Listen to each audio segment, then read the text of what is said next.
Hello, my beautiful friends. Um, yeah, we can call each other friends. If you're here, you're a friend of mine. So I hope that if you're listening on the podcast, I hope you enjoyed just that moment of connecting to your breath, listening to nature. And if you're watching on YouTube, then you maybe want to go and have a little listen. It's just a little 2-minute breathing thing that I did before I did this podcast on judgment. So today we are diving into the topic of judgment. It's something that even with the best intentions, I guarantee, even if you think you are like the least judgmental person on earth, you will experience judgment. Now, a little bit of backstory, and then I'm going to dive into just kind of explaining a little bit about judgment, why we experience judgment, what kind of triggers in us, and then I'm going to give you some tools and techniques and tips just to really support yourself in working through this area and hopefully leaving you feeling more confident, more empowered, more positive. And inspired, and also just recognizing that you're not alone, that we all, me as a meditation and mindfulness teacher, we all experience judgment in one way, shape, or form. So last week I had a bit of a challenging week. I'm normally pretty optimistic these days. I feel like I've got my mojo back, and really focusing on all the things that I can do, all the positive things. But something was brought to my attention about me needing support, and I was filling out some documents with regards to getting some help and getting some support. And in going through these, it really highlighted to me my physical inability to do certain things, how much support that I actually needed, kind of day to day, I guess, to do things. And I think it's very easy in an online world for people to see an image of someone and think, oh yeah, they're doing great. And I do believe I am doing great, and I love my life, and things have really, really changed for the better. But that really has been a big mental shift. And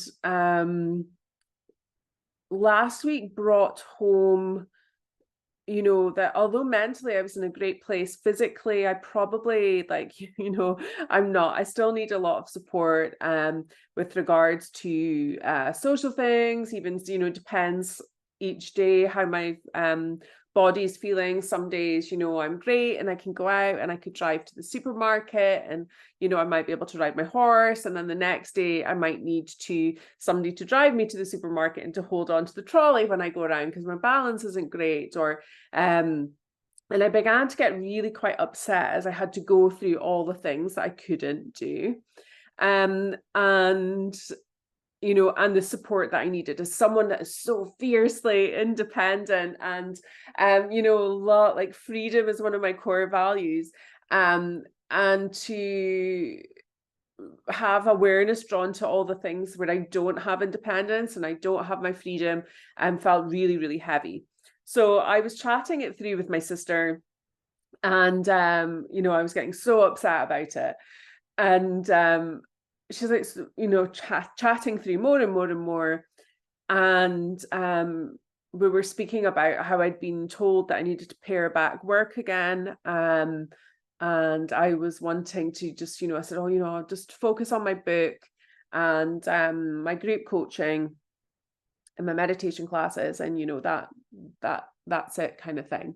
And then I had this kind of judgment over myself, and then I started to have shame that I wasn't able to, in I don't know whose eyes, right? So this is what we're going to be chatting through. In my head, there was a judgment around the fact that I couldn't go and hold down a normal 9 to 5 job. I'm like, how would I drive there? Like, I couldn't, like, you couldn't do that every day. I can't be on a computer for any length of time. I can't do certain things. Some days I, I have to sit in bed, or some days like, and I was really like, what will people think if they just think I'm just swanning about writing a book? And my sister kindly pointed out, she's like, swanning about writing a book. Writing a book is probably one of the hardest things for anyone to do. And, it's kind of far from swanning about. But I'd created this whole story in my head about what other people would think, if I wasn't doing certain things, or what other people would think of me, if they knew that I wasn't able to, I don't know, go into town shopping, like, by myself, for example, or what other people would think about certain things. And then the conversation came round, and my sister kindly pointed out that actually the harshest judgment wasn't what other people would think. It was the way I was judging myself, and how judgmental I was being towards myself. So let's dive into this topic of judgment, because it is a real big one that we all will experience. So, fear of judgment. Why do we have this fear of judgment? So it's a really core, deep intrinsic, like embedded in our soul, embedded in our psyche, embedded in our nature as human beings, to fear judgment. Because if we fear judgment, we might get thrown out of our communities, we might get thrown out of our tribes. It could be, a whole host of different things. It may be something you have experienced in childhood that triggers it, bullying, or, getting pointed out, like when, everybody wants to fit in, right? So it's this fear of being different or doing something differently. And as I say, it's this really core, deep in our psyche, to want to belong, to want to feel part of something. So to jeopardize being pushed away, or not to feel part of something, is, it feels dangerous. Okay, so it does trigger quite a deep fear. The other thing I would say about judgment is it really is kind of doubting ourselves. So we're doubting our capabilities sometimes. We're, doubting that other people will like us if suddenly we're selves. We feel this need to be understood, that no one is like us. But guess what? No one is like you. And this is the thing. Like, we are all individuals, and we are all on this planet to show up as ourselves in our own unique, authentic way. If nature designed us all to be exactly the same, we would be clones. We would look identical. Nature, we did not design us to be the same. We all have our own unique DNA and makeup. And that is, if you listen to last week's podcast, Carrie was speaking about this as well. We are designed by nature to be this unique, perfect version of ourselves. So no one is like you. So let's all just accept that and just say it out loud. No one's like me. No one is like me. And no one is like you. So I want us just to really process that and recognize that it's okay to be different, and it's okay to live your life on your terms, and it's okay to stand out from the crowd. It's also okay to fit in with the crowd. But, like, there's not one person that is the same as the next. Even twins are not the same. So let's just like process that.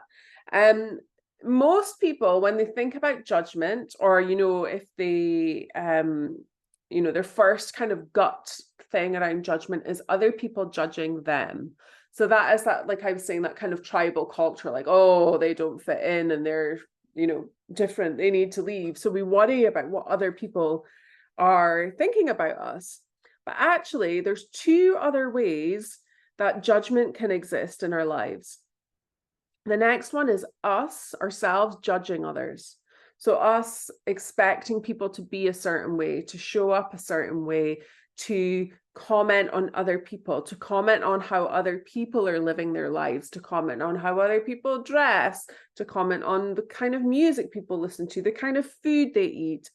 And this is something actually that really has become apparent to me within spiritual circles, and I find it so upsetting, especially like when COVID was going on. There was so much judgment over people's decisions, and people shaming people, and shame is a really big emotion around judgment, but people shaming people for their beliefs just because they were different, and people thinking their spiritual practices are better, or their understanding or awareness is better than someone else's. And that really saddens me, because I think you only know what you know, and yeah, judging others in that way, it makes me feel sick to my stomach, actually. People calling people sheep and stuff, and I'm just like, oh, just don't, just be kind, be loving, and share compassionately. However, I'm not a saint, and I do judge people, and I really consciously try not to. And the worst thing is, the more conscious you become, the more you recognize how judgmental you are. And my daughter and I often joke, if you ever watch Gogglebox, which is a show where you watch people watching TV and heed all their comments, and we always joke about what it would be like, to have Gogglebox in our house and hear the things that we say. But when you become conscious about judgment, you really notice it in yourself. So in the UK, we use a lot of sarcasm as humor as well. So quite often people will, use that. And I know growing up, my family and I are quite sarcastic, and, kind of berate or put each other down, or, just as banter. But, all of these things can have a lasting effect, and on our confidence and our self-confidence and our beliefs. So that's the second way we can think about people judging us, we can think about ourselves judging others. And then the third one, and most detrimental one, is ourselves judging ourselves.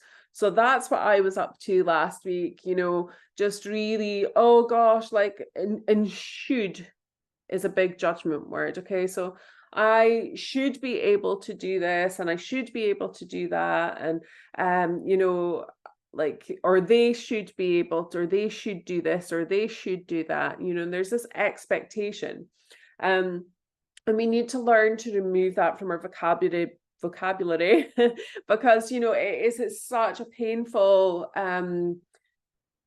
powerful, detrimental thing to weigh on ourselves. So I want you just to think about that as you go through the rest of your week and month. And I'm going to give you some tools and ideas and tips on how we can support each other, how we can overcome judgment, because it really isn't a great place to be in. And it triggers a lot of emotions, heavy emotions, painful emotions, shame, guilt, blame, sadness. As I mentioned, I had a lot of sadness last week, anger, frustration, just throwing them all out there.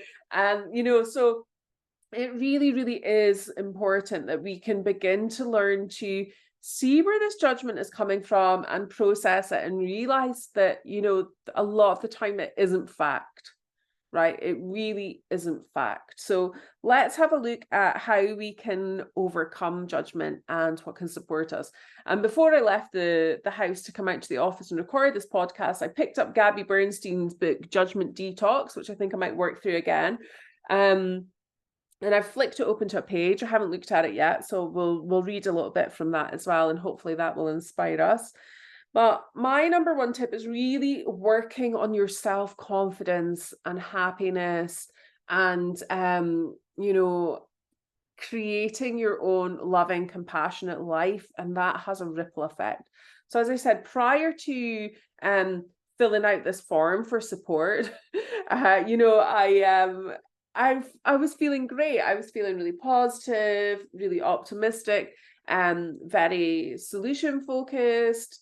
And by focusing on all the negatives and all the things I couldn't do, and you know, all of those kind of things, it really pulled up a lot of heavy judgmental thoughts and feelings. So I would encourage you to really work on the mindset, to work on creating more confidence in yourself, more confidence in your life, and really enjoy being who you are. The more confident, happy, and focused we are in our mindset and creating this positive environment in our minds, the more we can show up in that way mentally, physically, emotionally. And it's such a powerful shift. So working on that. So that was one thing.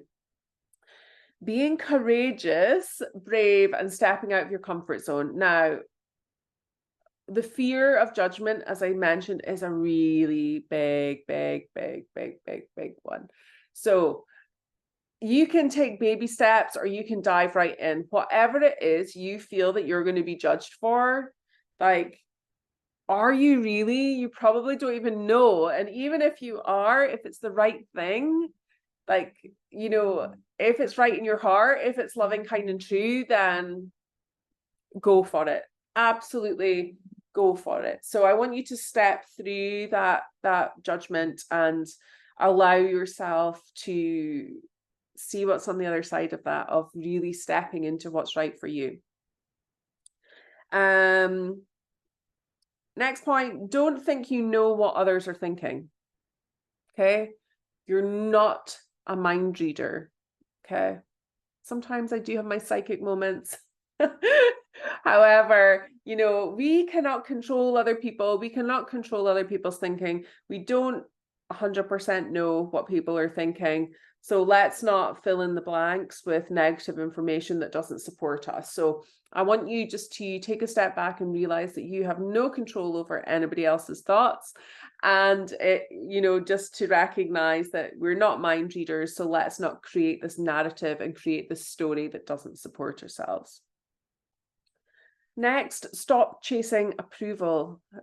This has been such a big one for me, and it still rears its head at times.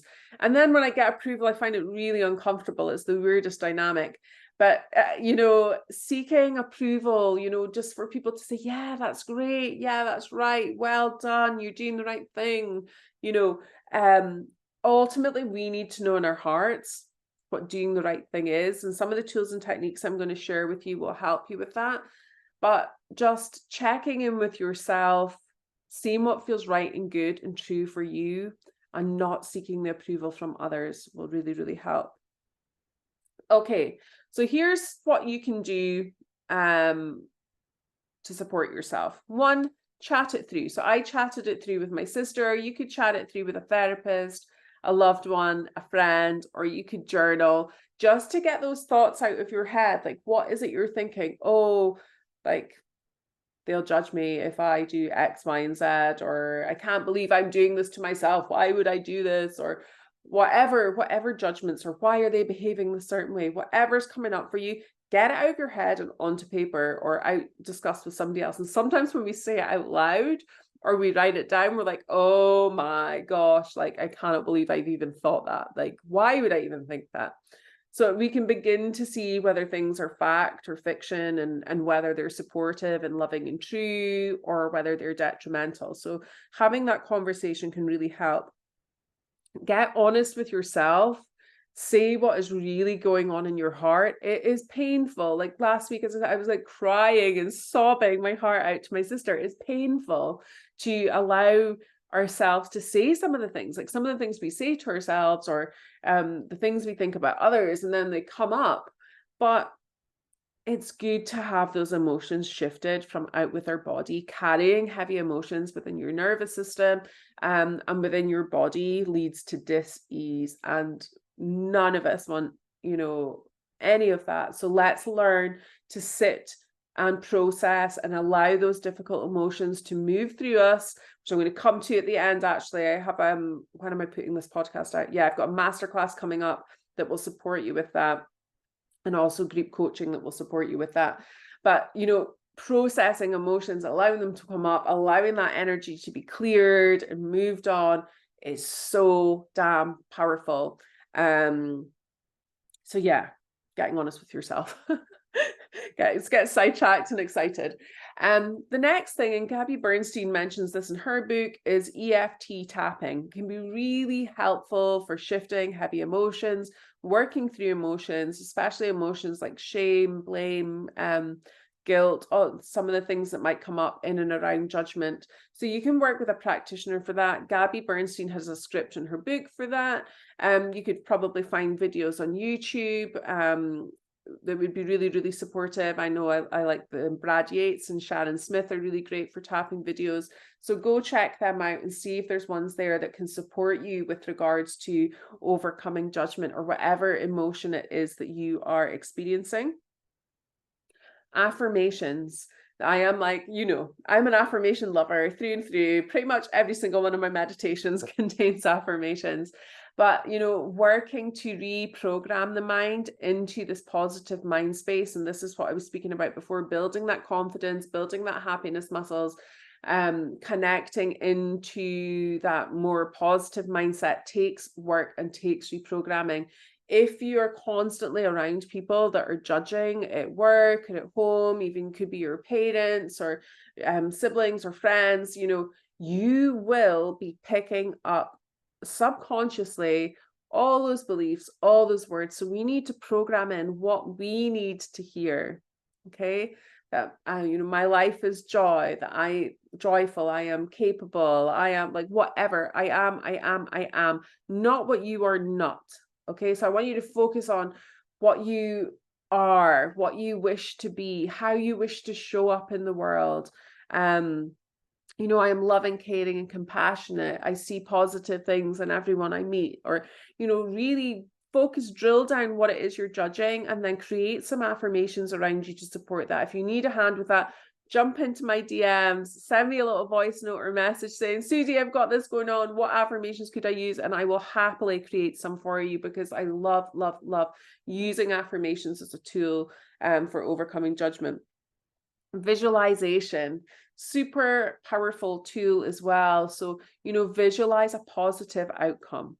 Visualize yourself, you know, say you were thinking about somebody at work who maybe judges you, you could visualize yourself going into work, being in the office, having a beautiful conversation with them, everything going really, really well, them having a positive outcome. You know, use visualization as a tool so you can begin to forecast the positive things. You're not creating this negative story and narrative in your mind. And then this is something I love to do, and I think I may have actually written a blog about this before. This is a technique that I love. And what it is just being the observer self. So giving yourself the bird's eye view of the situation. So often when we're in judgment, it's a real kind of sticky energy. We can feel stuck. We don't know how we're going to get out of it, those kind of things. But by taking a bird's eye view, or, you know, my sister said to me, you know, what would you be saying if a friend was saying this to you? Or, you know, taking this bird's eye view, this outsider view of the situation, whatever it is you're judging, and looking down and thinking, oh my gosh, if only you could see, right? And just, it might give you that kind of third person view of what's going on for you. And then I've got one question I kind of want to finish with, but I've got Gabby's book beside me as well. Actually, let's go Gabby's book, and then I'll give you this question just to finish on. So, okay, so the page I have opened at Gabby's book, one is a little prayer, and it says, today I will judge nothing that occurs. Okay, today I will judge nothing that occurs. So see how that goes. Like already today, I was like, oh, I've got my periods. I was like, oh, my belly's all bloated. I've got cold sore in my nose. Like what? Like if I read that before, today I will judge nothing that occurs, I'd be like, okay, all good. I'm still me. So let's use that one. Today I will judge nothing that occurs. Then it goes on to say that you can use that prayer and set an alarm on your phone just as a reminder throughout the day. And then there's another prayer here to forgive your thoughts. And it says here, I forgive this thought and I choose again. This is something that Gabby Bernstein speaks about a lot. And it's really, really helpful in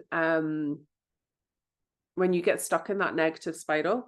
I forgive this thought and I choose again. So me thinking I've got a fat belly because I got my periods, you know, forgive this thought, like my body is a beautiful vessel and deserves to be loved. There you go. Told you. Love and affirmation, making them up as I go. But yeah, I forgive this thought and I choose again. So what thought could you choose again that is going to be more positive and supportive? Okay. And my final thought for the day, if there was zero judgment, what would you do? If there was zero judgment, what would you do? Great journal prompt. Something to think about. Okay, my beautiful friends, thank you so much for tuning in today. As I mentioned, I've got a free masterclass Monday, 31st of July, which is all about working with our emotions and energy. It's called Vibe.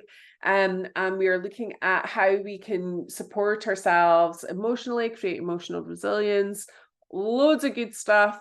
And then this is also leading on to my group coaching program, which we have Vibe, Connect, and Purpose. And we are starting Vibe at the end of August. So I will pop links to the group coaching page here where you can sign up for the masterclass and you can find out more about the group coaching. If you want to check that out, please do. Any questions, honestly, send them my way. If you found this episode interesting or helpful, do let me know. I love hearing all your feedback, and it's great to hear if it's supporting you. So, question, if there was zero judgment, what would you do? So I'm sending you so much love, and I will catch up with you real soon.